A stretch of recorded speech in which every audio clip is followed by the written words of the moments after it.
Hello, my name is Deja Graham. My pronouns are she, her. And I'm Zeta Guo. My pronouns are they, them. Today, we'll be providing you with the tools necessary for you to self-advocate in the educational realm for your queer, trans, and non-binary children. The information you'll be hearing today is not legal advice, but rather legal information. The topics we'll be covering today are the responsibilities of the school administration, the procedure that you can take to file a complaint if you feel as though the school is not fulfilling their responsibility to protect your child, and finally, the external options available to you, both within New York State and federally. The school administration has a responsibility to protect student records. Protecting student records include keeping information within these records confidential. Student records should reflect a transgender or non-binary student's chosen name and pronouns. Schools should, 1, keep a student's birth name confidential and only disclosed to members of the school community and only released with the authorization of the student or the student's parents.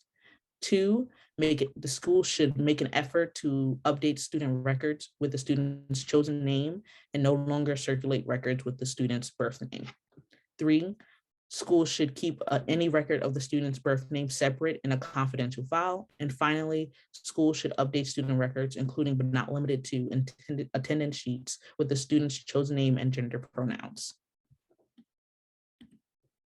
School administration should direct faculty and staff to use the student's chosen name and preferred gender pronouns. Schools must protect students from discrimination based on sex or gender identity, and schools must use the correct name and pronouns for students under Title IX and New York State human rights law. Schools have a responsibility to investigate and act. Schools have a responsibility to remain privacy for their students, and schools have a responsibility to respect the gender identity and name of their students. In regard to investigation and acting, schools have to investigate any harassment or bullying a child is receiving due to their sexual orientation, gender identity, or gender expression. Schools have the responsibility to keep the information of the child private, and schools have the responsibility to respect the child's gender identity, chosen name, and pronouns. School complaints in the Buffalo public school system go as follows. First, you must draft a complaint using complaint form 3230F. Once you've drafted the complaint, it will be received by the compliance officer who will conduct an investigation. Once that investigation is conducted, the compliance officer will deliver a verdict. And once that is delivered, you can appeal to the superintendent who will conduct their own investigation. Once their investigation is conducted, then you can appeal to the school board. At any point within the investigation of the harassment or bullying for your child, you can file a complaint with the Department of Education, Office of Civil Rights, or the New York Civil Liberty Unions to conduct its own independent investigation. In terms of external options for relief, we have the New York State Human Rights Law, where we can use either the Gender Expression Non-Discrimination Act, also known as GENDA, or anti-discrimination protections under disability for gender dysphoria. We also have Title IX in terms of federal law. And also some courts recognize gender dysphoria as a disability under the Americans with Disabilities Act, but that was outside of New York State and it's still developing. The New York State Human Rights Law is a state anti-discrimination law. It prohibits discrimination in non-religious schools, employment, housing, access to public accommodations, and more. An amendment to the Human Rights Law was recently passed called GENDA, which added gender identity and expression as protected categories. This includes someone's actual or perceived gender identity, appearance, behavior, expression, or other gender-related characteristic regardless of their sex assigned at birth, including but not limited to the status of being trans. Some examples of gender identity discrimination under the New York State Human Rights Law include, but are not limited to, refusing to use a student's name or pronouns, non-consensually outing a student, School staff can't disclose that a student is trans or non-binary or gender non-conforming without their consent. For example, revealing a student's assigned sex at birth if that isn't information that they want to be revealed. Also, refusing to let a student use facilities like restrooms or locker rooms that are consistent with their gender. For example, forcing a trans girl to use a boys' restroom. It's also unlawful to force a student to use a single occupancy restroom because the student is trans or non-binary or gender non-conforming. Another example is imposing different appearance standards based on gender. For example, dress codes or uniforms that have different requirements based on gender.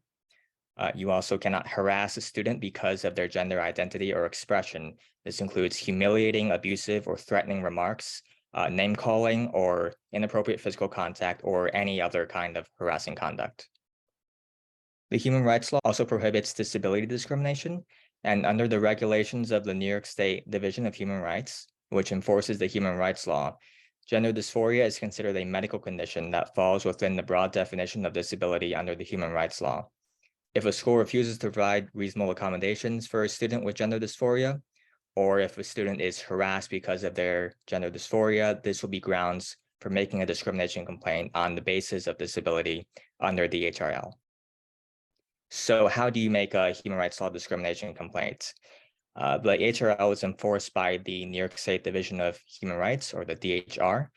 An HRL discrimination complaint must be filed with the DHR within 1 year of the discriminatory act using a complaint form on their website, which can be found at the following link, dhr.ny.gov/complaints. And you may attach copies of any documents that you think will help the DHR investigate the case. And you can complete and submit the form on the site itself using the online complaint form in the File a Complaint section, as shown here. Or you can send the complaint form to the DHR by mail, email, or fax. To do this, scroll down and use the form under the Education tab.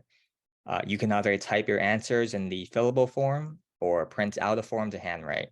When you're done, you can email it to complaints@dhr.ny.gov, fax it to 718-741-8322, or physically mail it to Main Place Tower, 350 Main Street, 10th floor, Suite 1000B, Buffalo, New York, 14202. DHR will notify the person or entity accused of discrimination and will conduct an investigation to determine if there's probable cause that discrimination occurred. This usually takes no more than 180 days and may involve written inquiry, field investigation, and an investigatory conference. If DHR doesn't find probable cause, you can appeal to a state trial court within 60 days. But if DHR does find probable cause, they'll hold a public hearing, which is a trial-like proceeding at which relevant evidence will be placed in the hearing record. The hearing may last 1 or more days, not always consecutively, and all parties will be notified of all hearing sessions in advance. After the hearing concludes, a final order will be issued by the DHR, which will either find that discrimination occurred or will dismiss the complaint. If discrimination is found to have occurred, the person or entity that engaged in this discrimination will be ordered to cease and desist and take any appropriate action, such as providing reasonable accommodations. The discriminating party may also be ordered to pay compensatory damages to you and pay civil fines and penalties. If discrimination is not found to have occurred, you can appeal to a state trial court within 60 days. A Title IX complaint must be filed with the U.S. Department of Education Office of Civil Rights, or OCR, usually within 180 days of the discriminatory act.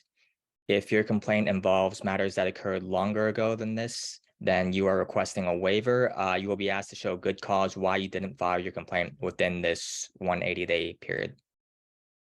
So Title IX is a federal law that prohibits discrimination on the basis of sex in schools or any other education program that receives federal financial assistance. And under the Biden administration, the U.S. Department of Education has confirmed that this prohibition also includes discrimination based on gender identity and sexual orientation. To file a complaint, you may use OCR's online submission system, or you can fill out OCR's discrimination complaint form and email it to ocr@ed.gov, or fax it to 646-428-3843, or you can mail it to U.S. Department of Education, 32 Old Slip, 26th floor, New York, New York, 10005-2500. If OCR determines that it will investigate the complaint, it will issue letters of notification to you and the recipient. The recipient is the person or entity that you're making the claim against. In its investigation, it may review documentary evidence submitted by both parties, conduct interviews with you, the recipient's personnel, and other witnesses, or make site visits.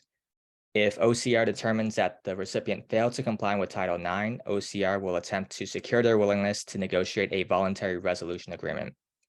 If the recipient agrees, OCR and the recipient will negotiate, and the recipient will sign a written resolution agreement describing the specific remedial actions that they will need to undertake to address any area of noncompliance which has been identified by OCR as discrimination.